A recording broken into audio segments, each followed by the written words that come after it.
السلام عليكم، اخباركم ايه؟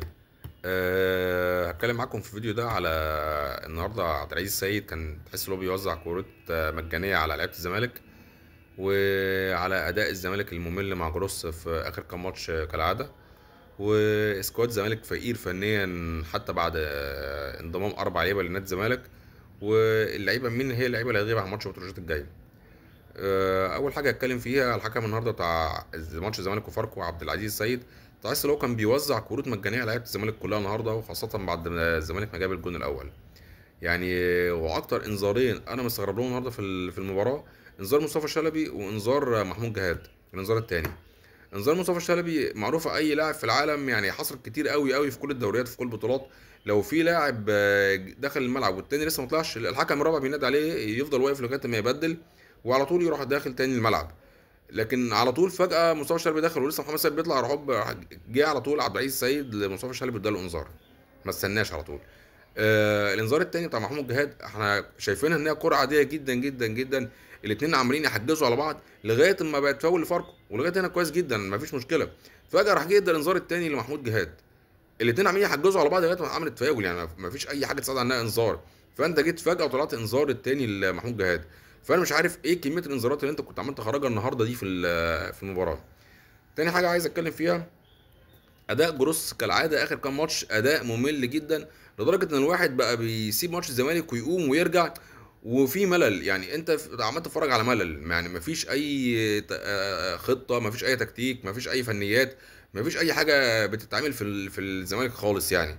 فاحنا مش عارفين هل كابتن جروس هيفضل مستمر بالاداء ده ولا هو هيبتدي يغير. احنا عايزين نشوف جروس فيه فنيات في الملعب. يعني اللعيبه اللي مع جروس دي هي اللي كانت مع جوميز، وكنا بنشوف فنيات في الملعب ونشوف تحركات ونشوف مهارات وبنشوف اجوان واحد واثنين وثلاثه. لكن دلوقتي احنا مش شايفين اي حاجه مع كابتن جروس. فانا مش عارف ليه مستمر بالاداء اللي هو الفقير الفني جدا ده خالص. يعني على الرغم ان انت كمان كابتن جروس اتضاف لك 4 لعيبه. ما هل بقى لعيبه على مستوى بقى مش على مستوى، بس اللعيبه اللي انت بتلعب بيها حاليا دي اللي كان بيلعب بيها جوميز، وكنا بنحس ان في فنيات في الملعب وان الزمالك بيقدر يجيب جون واثنين وثلاثه. دلوقتي انت الحمد لله ربنا انقذنا النهارده بالجون اللي جه بشكل عشوائي كده وجه في نفسهم وجه الجون. لولا كده كان زماننا النهارده برده الماتش خرج تعادل، وكان زماننا برده بنفقد نقط. واحنا الزمالك مش محتاج ان هو يفقد اي نقطه الفتره الجايه خالص، لان زي ما احنا عارفين ان الدوري كله السنه دي اول 9 مراكز كلهم قريبين جدا من بعض. فانت لو قعدت تفقد نقطه ورا الثانيه ورا الثالثه بكل يعني بكتر التعادلات دي، هتلاقي نفسك وصلت التاسع او عاشر وخرجت بره المنافسه خالص. فلازم كابتن جروس يشتغل على نفسه في موضوع الفنيات والتكتيك والخطط اللي هو لازم يعملها جوه الفريق. تالت حاجه اللي هي بتكمل النقطه الثانيه اللي انا قلتها من شويه. النقطه دي الثالثه اللي هو السكواد بتاعنا فقير فنيا جدا يعني. ودي ممكن تكمل كلامي النقطه الاولانيه الثانيه. فهل عشان السكواد بتاعنا فقير جدا فجروس مجبر اللي هو يلعب بالطريقه دي؟ بس زي ما قلنا جوميز كان بيلعب باللعيبه دي.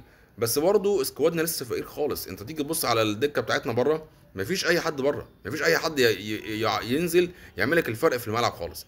مفيش اي حد ينزل يجيب لك فارق في الملعب او يعوضك او يغير الاداء او يغير اللعب خالص نهائي. انت لغايه دلوقتي ولا في بديل لعبد الله السعيد، ولا في بديل لناصر ماهر، ولا في بديل لاي حد. انت لو اي حد خرج مفيش بديل لزيزو. فما تفهمش يعني السكواد هو خلاص احنا لبسنا السكواد ده لاخر الموسم. فلازم حاجتين: اللعيبه تبتدي تشتغل على نفسها وتطور من نفسها، وكابتن جروس لازم يشتغل على نفسه جدا. لازم يكون في فنيات في الملعب وتكتيك وخطط. ما نفضلش كده، احنا كده خلاص محفوظين، احنا كده هننزل اي فريق محفوظين بالطريقه دي.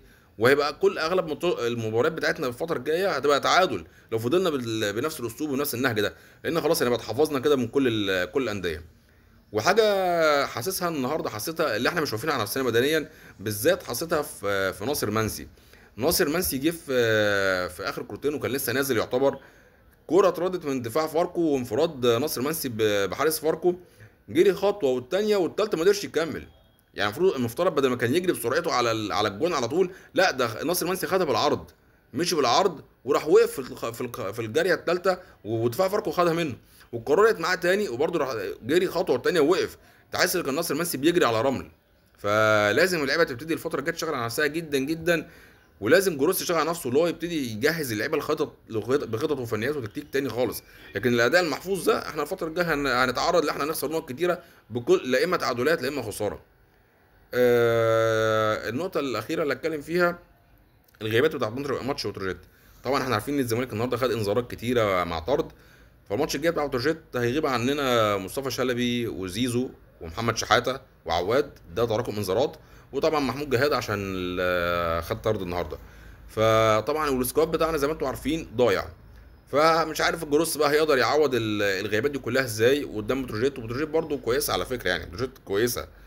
فربنا يسترها قدام ماتش بتروجيت. وبعد كده طبعا انتوا عارفين ان الماتش الاخير يوم 22 ده هيكون الزمالك والاهلي. فانا عايز اعرف رايكم، هل جروس مظلوم في وسط السكواد ده، ولا جروس هي دي طريقته وهو ده اداؤه وهيفضل ماشي بالطريقه دي؟